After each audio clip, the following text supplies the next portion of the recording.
Welcome to the Book of Life, a show about Jewish books, music, film, and web. I'm Heidi Estrin. The Book of Life is a podcast service of the Feldman Library at Congregation B'nai Israel in Boca Raton, Florida. Additional support comes from the Association of Jewish Libraries. This entry in our 2009 Book Expo series features interviews I did on the show floor at Book Expo America. This time we'll hear from some authors who've written Jewish interest books for adults. We'll also listen in on conversations I had with Harold Augenbraum of the National Book Award and with Michael Kindness, one of the hosts of the Books on the Nightstand blog and podcast.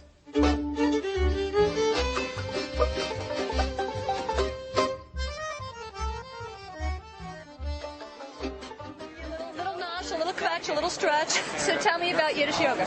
Yiddish yoga is the story of Ruthie, and it's her adventures in love, loss, and the lotus position.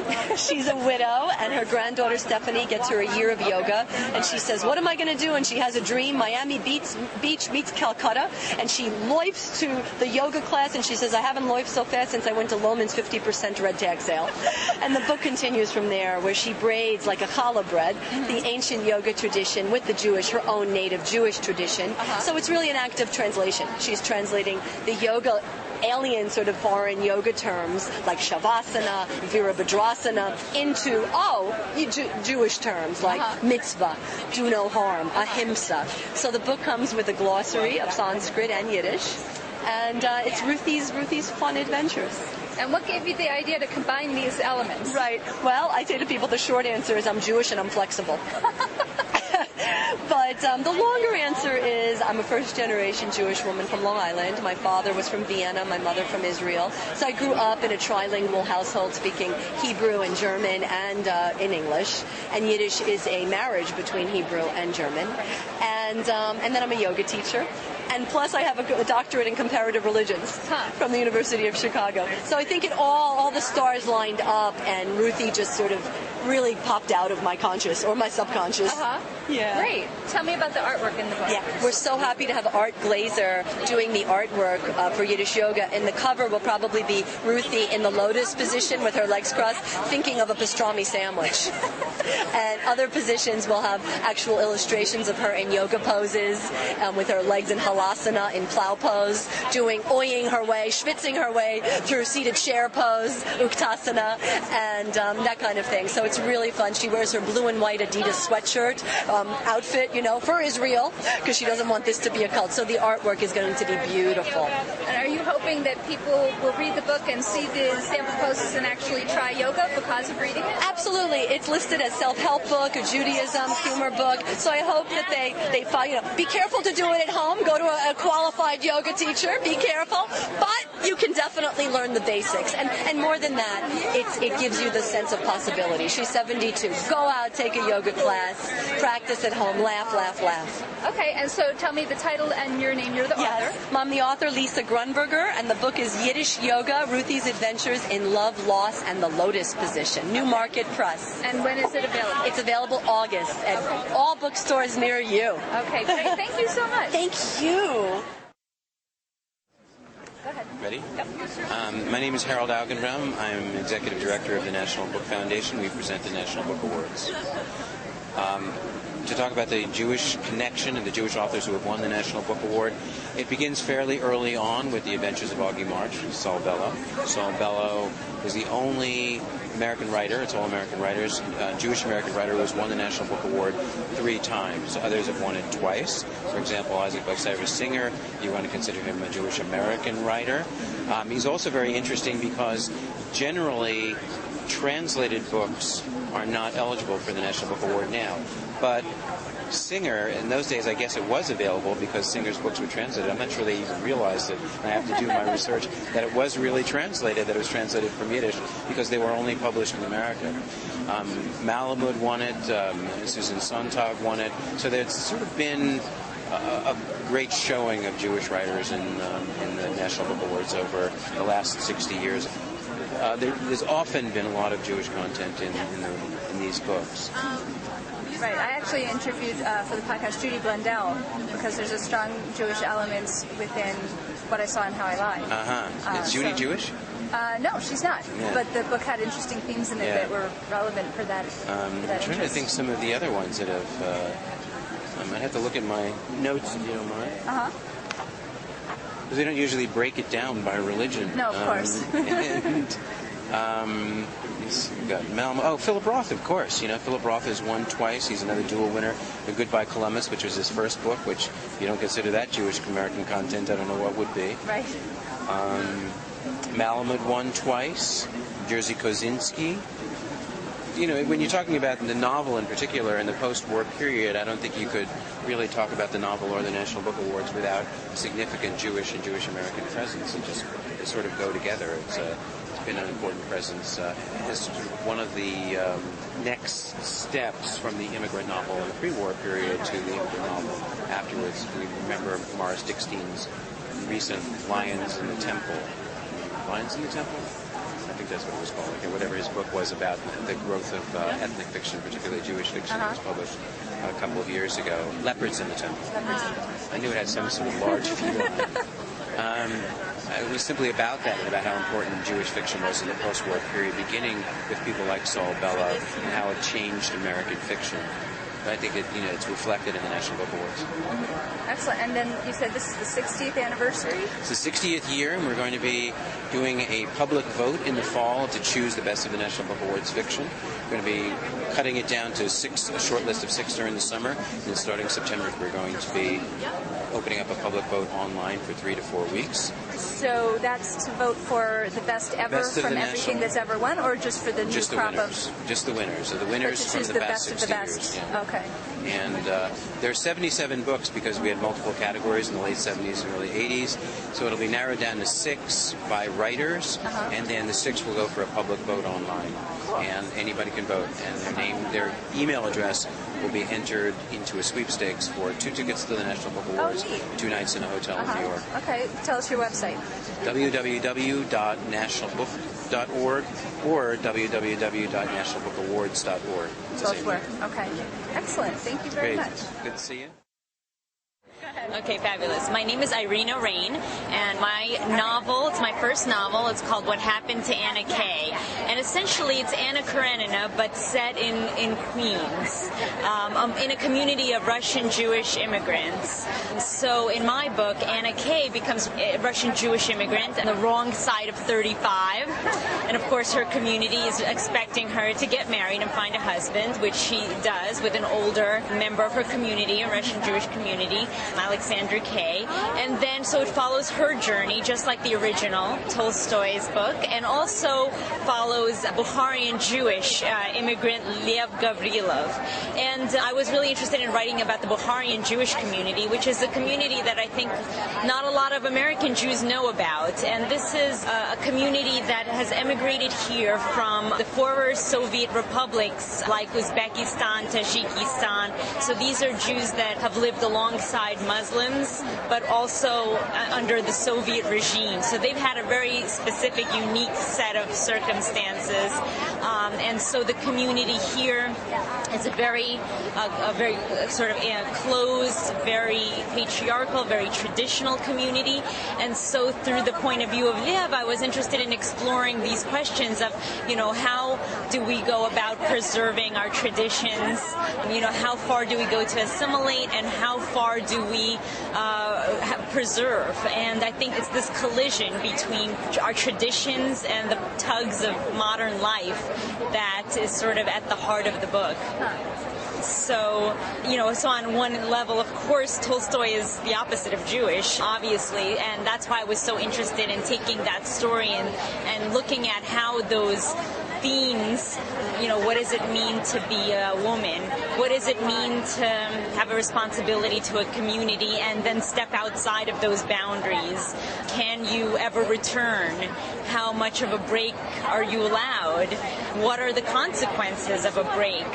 That I was really interested in, and by exploring sort of Anna's choices. And of course in my book she also leaves her husband for a younger man outside the community, and comparing that with Liev's struggles, where he marries a girl within the community but finds himself questioning, well, this is what I'm supposed to be doing, so why am I not entirely happy in this marriage that I thought I really wanted, and sort of working through how to live within the community while Anna works through the consequences of her rejection of community. So that's really what I was looking at in what happened to Anna Kay. Yeah, it sounds like that really works to transpose the original story into this new community, but what made you think to do it in the first place?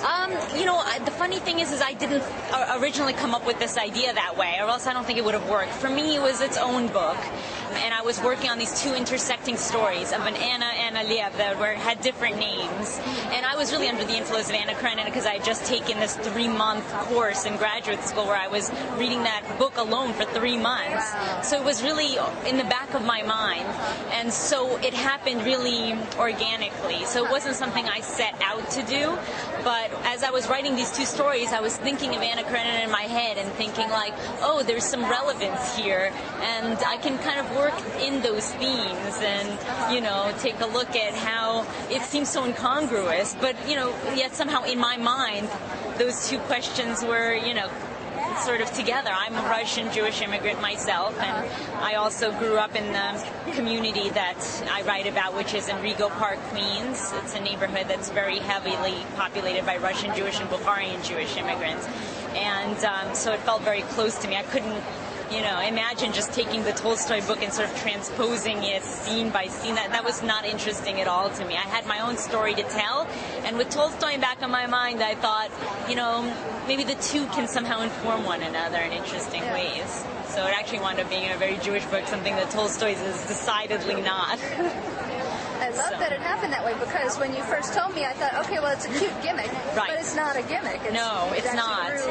Naturally, yeah. It is, and I don't think that the book could have gotten like the critical, kind of acclaim it did or the reviews it did. It was taken very seriously, and I think that's why. Is because I really did not set out to do it as a gimmick. It was something that had to be done. The story was already there. It was its own story, and I was not doing scene by scene, character by character transpositions at all. I was more thinking about theme and how it could push through my story. It was like boiling underneath, and the moments that pushed through that seemed relevant, but not at all a very dull, I would think, exercise in the other way around. Transposing a story was not that. Is this book already out? It's just out in paperback. It was out in hardcover in August, and just a week ago it came out in paperback. So yeah, it's now available in paperback at a good price point too. Who's your publisher? It's Simon & Schuster. It's Touchstone is the publisher. Okay. Excellent. Thank you. Thank you. This was fun. Okay, my name is Miriam Rom, and I'm Israeli, and my book title is Ostrich Feathers. It's a non-fiction narrative based on research that I've done in the last 10 years, searching for details of my father who disappeared in the Holocaust. I knew almost nothing about himself and his family. My mother is alive, but she knew also very little about his family, as when they met, they perished, everybody perished already. So I decided, having, guilt feeling that they even didn't have a testimony page in the Holocaust Museum or in Yad Vashem. So I left my protected life, my career and everything, and 10 years ago I went to Poland, to everywhere I could find anything. And what happened, that with very little expectation that I had, my quest journey became a really unbelievable, almost shivering trip. I found information, not only their names, I even didn't know their names, except my father's names, not the full name even. So I really learned about the day-to-day life, pre-war, pre-Second World War. I was like Alice in Wonderland, suddenly. and I had to write, because it was so mysterious, everything. And also once read the book so he can find out the title that symbolizes. Right. Why is it called Ostrich Feathers? Well, usually I don't say because I want people to read it. But the first fact that I found, I was trying to, I couldn't make the search before knowing my grandfather's name. And then I find somebody who gave me a hint that they had some business with feathers. Now, Jewish people and feathers usually goes with pillows. That was a very, very much, puch, what you cover. To stuff. So I was assuming that was their business. And so then I found in the internet, enough we had the internet since 1994-5, so I found in 1929 a kind of yellow pages of Krakow. I found that there was a guy, David, and my last name Grajover, here it's Grajover, who had a business with ostrich feathers. And, I didn't understand how ostrich feathers goes with pillows. And so then when I went to Poland, I found in the archives all the story about their business and what they did during the war. And it was exciting from the point of view that I could learn about myself so much. So that's the book, and it's like a thriller because that's what happened to me when I went on my search. Right, as you unraveled the mysteries. Yes, exactly, and that's the book. Let me guess what the ostrich feathers were. Were they for ladies' hats? Everything. Ladies' hats, shawls, brooch there were, and manifa. How do you say it again? Yes, yes. Everything, even during the war, it's interesting that what I found out that unlike most Jewish business that were closed when the war started, or there was a Treuhandler, somebody from the Germans who would take over. Right. And the business of my family, they led them, and they have all the correspondence. I found really those amazing things, and they let them have the business until end of 42, and run it themselves. And I wondered why from all business, ostrich feather business would be kept. Yeah. And then I figured out, I remember the film with Marlene Dietrich about the Holocaust, and probably they wanted it for their, I don't know, women, prostitutes, whatever, so they can have all this fancy. Yes, I can't figure out why such business would be protected. And so this was the way that I went from one mystery to the other. And another thing about, if you are asking about the feathers, my hobby since I was 18, which I'm speaking about the beginning of 60s, I'm collecting silk flowers, and I don't know if you know, but at that time in Israel, no one have ever heard about silk flowers. Today it's very common, it's very high level already. But what happened that before joining the service, I was sent to America to my uncle. Everybody in Israel has an uncle in America, Golden Medina, what we call. And there he lived in the Windermere Hotel. It was uptown here in New York. And in the lobby, there was an amazing flower arrangement, which I have never seen before in my life. And so I went and I discovered it's silk. Since then, it was 62. Since then, I'm really going and collecting wherever I am, in Hong Kong, wherever I collect those flowers, sometimes higher than myself, which I'm very low, as you can see. And then I found in the paper of the Germans during the war that since there was no import of feathers anymore, it usually came from Africa, South Africa, to France, to Vienna, which was the center of the fashion, and then they would go and buy it. So no import anymore. So they thought, what are they going to do with from 40? They didn't have any more inventory, so they changed and they made silk flower. So then I'm finding this crazy, which now even I have goosebumps. I found that they turned their business into silk flowers. So your family was in the silk flowers, and so I didn't know it. And I didn't know. So something superficial, I don't know how come that from all the world, a girl, an Israeli girl, that we had all those collecting stones, and sand, and suddenly I got this touch, a really crazy touch to silk flower, and in my 60s, I found out that my family dealt with silk flower, So this book includes so many such facts, that really it was unbelievable. Yeah, very cool. Yeah. And also, what I learned very much about the Jewish life, you can read in the book about the day-to-day Jewish life, and everything. So it's very, very moving for me. And I know it was in Hebrew published, and people cannot leave the book from their hand. And so it already came out in Israel. And in Israel, 2007, and now it's in English. Okay. And I really pray that it will be as successful as in Israel. Okay. Thanks. Thank you so much. My name is Bonnie Kogos, that's Kogos, and I am delighted to tell you about a book called From Shmir to Eternity, the only book of Yiddish you'll ever need. I grew up in a wonderful home in Great Neck, Long Island. My father, Frederick Kogos, came to Boston when he was 7. His family came from Kiev, Russia, so they knew Russian and a lot of Yiddish and English. My dad was one of 5 brothers, and he was so smart. He went to the boys' Latin school with the Kennedys.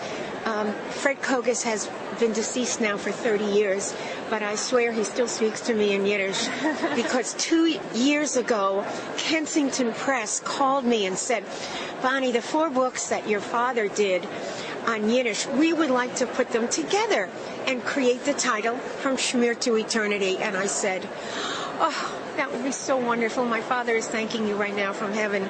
And so this book has been doing very well.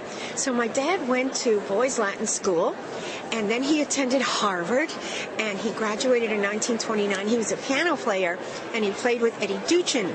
He came to New York City, and he started his own publishing company. He had several loves in his life. One of them was my mother, Polly.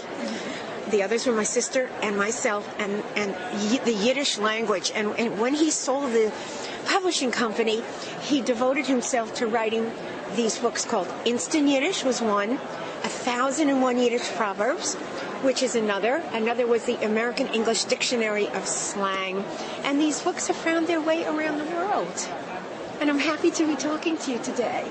So From Shmir to Eternity is like a compilation of his earlier books all put together. That is right. Okay. And it really is the only book of Yiddish you'll need. And the back cover says, where there's smoke, there's salmon. And it makes me quite happy because I love Yiddish. And the crazy thing is, I used to type up the Yiddish jokes for my father, but he never learned to speak it very well. That's why I think Carven Publishers, which is part of the Lerner Publishing Company, and they've just created a new book called Let's Speak Yiddish for Kindergartners. I can't wait to get my hands on that book so I can start studying again.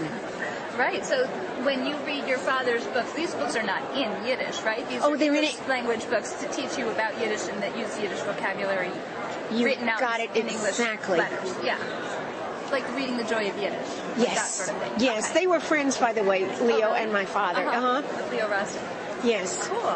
So this is good, and it's a wonderful contribution, and I know my dad would be so happy to know that it's still moving around the United States and Europe, and I do everything I can to help promote this. That's and wonderful. I keep relearning all the time, too. And then there's the Yiddish Book Center in Amherst, Massachusetts. Yes, I've been there. It's wonderful. Oh, have you? Yeah. Oh, good. If you haven't been, you should go. I have donated, I don't know, 200 or 300 books on the Yiddish language to the Yiddish Book Center because that's the place it has to be. They probably want to sell From Shmer to Eternity in their bookstore. Oh, they do already, Oh, good. and it's been written up in Pack and Traeger, which is really good. Yeah. I just have to learn more vocabulary now. Great. Good. Okay, excellent. Thank you so much for talking with me. Thank you. My pleasure. All right. Hi, I'm Michael from Books on the Nightstand, a blog and podcast about books and reading. And the book I wanted to talk about is The Book Thief by Marcus Zuzak. And it's published in the U.S. as a kid's book, but it really should be read by everybody. It's a story of Liesl Meminger, who loses her brother as her and her family are being sent to a small town where her mom is going to drop her off to live with basically a foster family. It's World War II. She steals the Grave Digger's book, and that begins her career of stealing books and being moved by books. And the interesting thing about The Book Thief is that it's narrated by death. It's such an interesting way to go, and the author just does an incredible job of making you know what's coming, because death gives a few hints about who is not going to make it, but it's still an incredible read about the power of literature and the power of the human spirit, which sounds like a tagline, but that's the way I describe it. And another great thing about the book is that it got me to read Night by Elie Wiesel, which I had never read. And just two completely unbelievable, moving books about the same subject, very different. Just highly recommend both if you haven't read them. Okay, and tell us about your podcast. Books on the Nightstand is a podcast I share with Ann Kingman. We're both reps for Random House, but we love talking about books so much that we decided to just start this podcast as a way to talk about books we love, whether they're published by our company or not. So we, in our rare spare time, we'll read something that's not a Random House title. If we love it, we'll talk about it. So it's just another way to get information out about books that we love and think everybody should read. And what's the address? www.booksonthenightstand.com.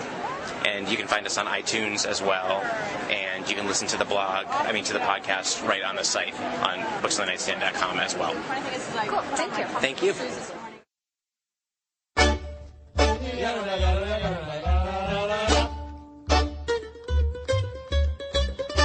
Become a Book of Life fan on Facebook or follow us on Twitter. Email us at bookoflifepodcast@gmail.com and listen to the latest episode by phone at 916-313-3820.